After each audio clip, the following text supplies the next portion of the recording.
mai tātou tāpua I le tua.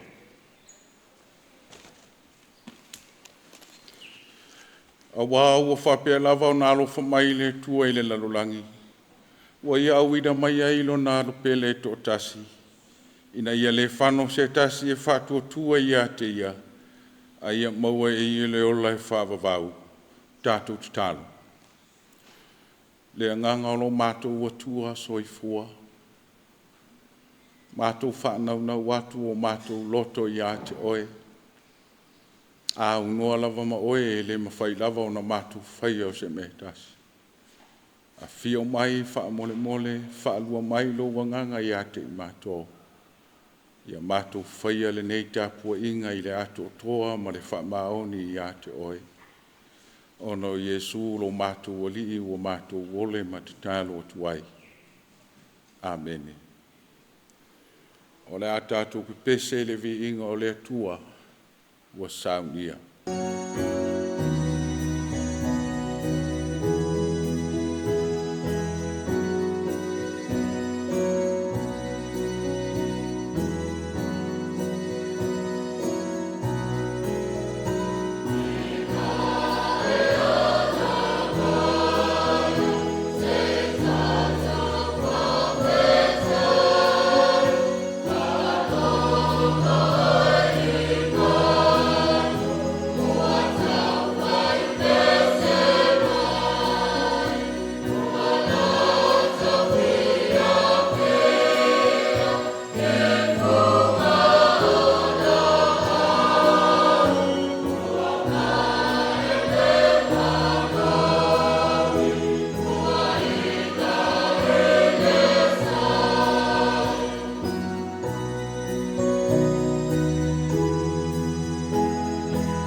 O le whaitawina o le awhionga paia le atua.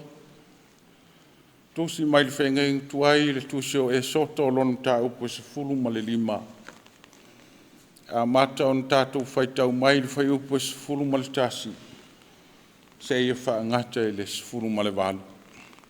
E soto lonu tā upo se fulu ma le lima. O te whaitawina le whai upo se fulu ma le tasi. se ia whaangata le whai upu e sifuru ma le walu. O le fionga pa ia lo tātou watua. Leli ie, o ai e se watusa ma oe i le vao atua. O ai se watusa ma oe o le sirisiri ono pa ia. O le matautia i vi inga, o le whai vavenga. Na e whaaloa loolo wa ao tau matau, na foloina i la tau ele. O lo walofa wa taitaina mai ai le nei nu, wa e tongi o laina ai lava. O lo malosi wa e taitaina ai la tau i lau wa fionga. I lo wa fio anga pa ia.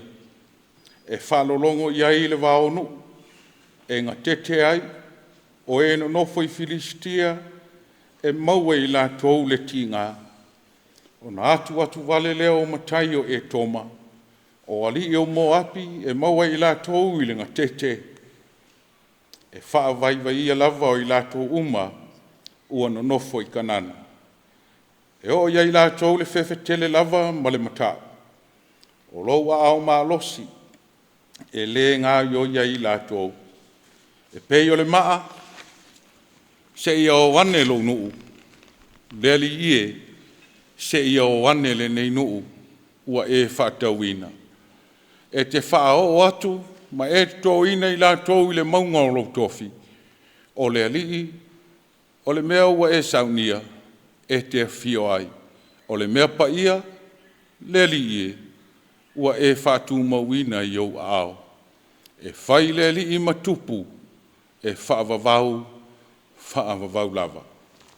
Ia whaamanuia mai le tua i le whaitauina o lana fionga pa ia. Ma ia tu mau lava ia te ia lona lava vi inga. E o i le whaavavau lava. Amen. O le la unga i le suafa le tama, le alo, ma le anganga pa ia. O le autu o le nei aso i le tusi whaitau waso o le Ekalesia. E whapea lona whaitauina ia ola mautinoa. Ia ola mautinoa. A o le whai upo e se fulu ma le valu o le tusi o e soto o lona mta upo e se fulu ma le lima. Ua o filifilia whai mamatua o le. E whapea lona whaitauina. E whai le alii matupu. E whaavavau lava. E whai le alii matupu. E whaavavau lava. O upu o filifilia. O se vaenga o le pese a Mose ma Israelu. O le pese na langi ina Mose. Mo le nu o Israelu la tau te usuina ma langi ina. O le wha moe o le nei pese. O le wha ne ina ma le wha manuina o le suafa o le pua. Ma ia latu wha ma wadunga ina lona vi inga. E sami ai le ola tanga wa whaia e le atua. A toa ma le wha mausali ina o le mautinoa o le atua. O ia o lo latu tupu e whaavavau lava. O le pese na langina e Mose. O le pese fou. O le pese fou mo se amatanga fou mo le nu o Israelu. Ina se ia tu lo lato fia e pe pese i whātunga tuai. Ma pese tuai o le ola ma le loto whaavai. Pese o le sai. Pese o le mui. Pese o le palaai. Pese o le fefe. Pese o le mautinoa. Pese le mautonu ma le pese le ola le masalsalo. Le ola masalsalo. A le wha moe leo Mose. ina ua uma o na vai lua ina le sami ula ula ua sopo ia ele nuu o le atua. O le pese ina ia fia I Savaelu la tau te langi ina na o se vi inga mo le atua. Ai aua le fia e langi ma fatu I vi inga o le tangata. Wa o le pese ale fia I Savaelu. Talu ono ese mai e kupito. E alu na o sina taimi ia e pese ai mo le atua, ai o mai rofa inga tā ma puapua ngā, pe pese lo I vi ingo le tangata. Pese ma toe fai vi ingo whawao. E ngata tupu le lalolangi whapeo whawao. Le winga nao le pese am fai na langi e mose. E ngata vi ingo le tangata peo vi ingo tupu le lalolangi. Nai lo le vi inga o le tupu o le atua o le tupu e whaavavau lava.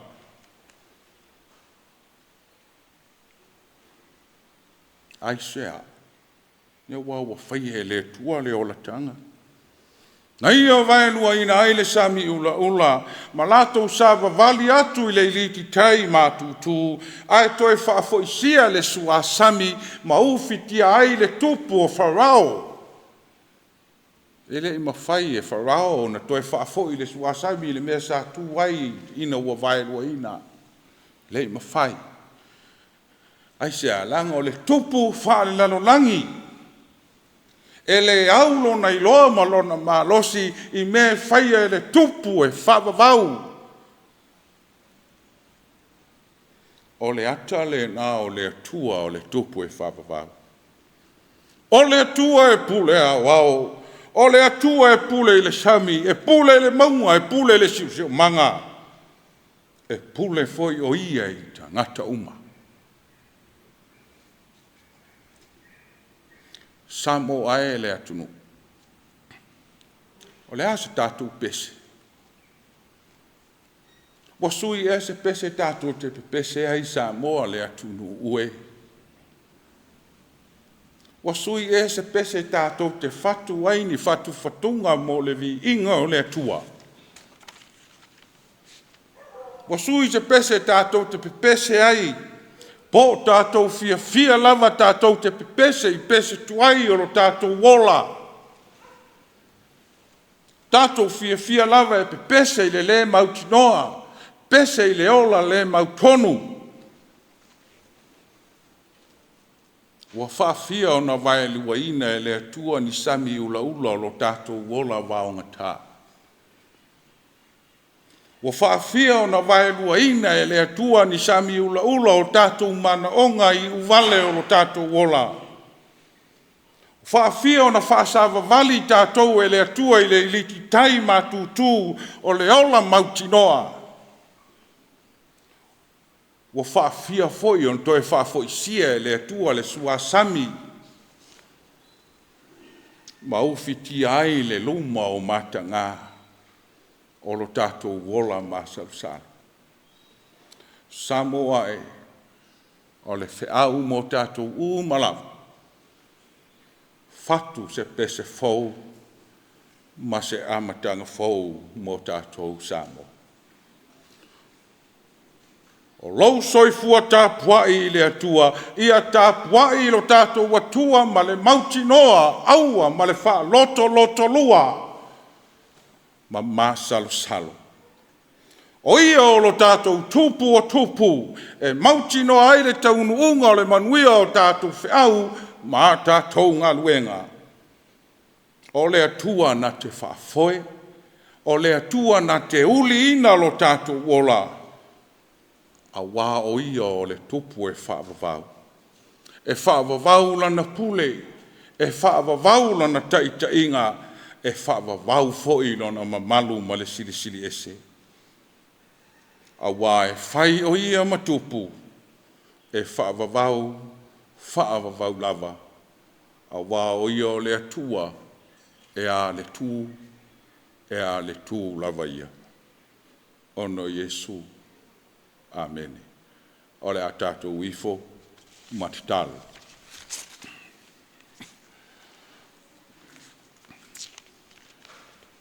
Lo mātou to mā o le langi, e pa ia lava lo suafa.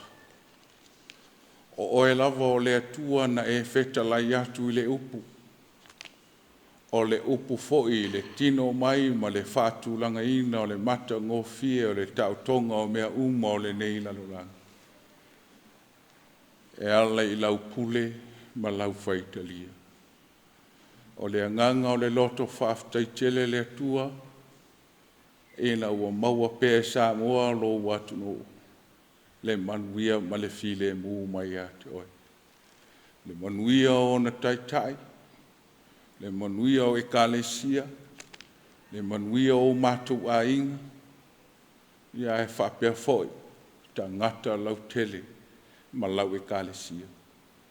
Whaftai lau soifua ma lau malosi, o mātou wola ma malolosi e pea. E ngata i leo so se ala o lau sia lu te mau ai, ua mali lie o mātou mana o i so se ala. Whaftai mo Yesu ke viso lo mātou wali i ma lo mātou whao.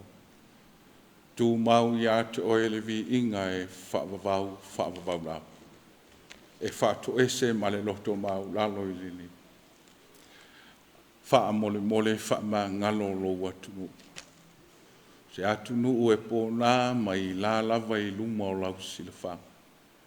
Mātou te si i pēle tā i lo fina ngalo i tū maanga, mātou te whai e le tusa maoi. Mātou te whaalango fo i tupu o le lalolangi ma mālo te tele. Awa mātou le wha moe atu i ate oe o le tupu e whaavavau lau. E av malie lo fina ngalo. Wha ma ngalo le i fo ngalo watunu. Alofa mai lo mātou watua. Wha manuia i lo mātou watunu. E a fua mai lava i taitai ma maunga te tele. Se ia o lava i se whato a whanau ma. A wina mai le fesoso anisili o lo wanganga pa ia e mafuta ina i mātou E mātou ngā lulu e ma wha lango atu le musunga lo wanganga. Aua i mātou ma le mālosi o musunga le lio le lanola. Mātou te talo le atua, ma mana tua i le nei tūla. Le whenga iai o le nai tu o le lalolangi ma le whawhao taua ma misa ma whewai ai. Le talo le atua ia watu lo file mu ma le manuia ia maua se toa fi ma lia o lo malo ma le nei lalolangi. Ia ngale lei le whainga malo lo watunu, wha manuia i tangata lau tele. Wia le nofo Ekalesia. Ia wha mausali ina pēr lo mātou whatua tua i ate oe. Na ia mātou sava vali lava e tusa maalo lo fina ngalo i ate mātou. Tā tau ma oe le tua e manuia ai so se ala o mātou wha moe. Ia e lo whangia fo i a onga nei whanaka. A o ina i mātou, e lau a fionga pa ia, ma le tumu musu mai o lo wanganga i le mea te tau, ma le mea le te tau on whai. E ia mātou i loa o na whai vi inga, ma whatu le vi inga e watu i ate oe. I aso uma o lo mātou wolo tutoi. Ono lo suafa wa mātou wole, ma te talo tuai.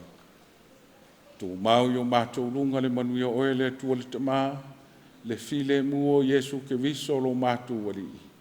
Le mafutanga malo wanganga pa ia nei ma so umai whaavavau lava. Amen. Amen.